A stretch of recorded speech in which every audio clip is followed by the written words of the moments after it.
सुलगती धूप में ठंडी हवा का झोंका हो, वो आदमी हो मगर राहतों का साया हो।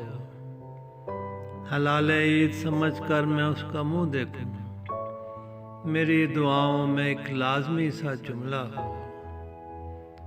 मैं जिस तरफ भी चलूं रास्ते में वो आए, हर एक उफ़क़ पे चमकता हुआ सितारा हो।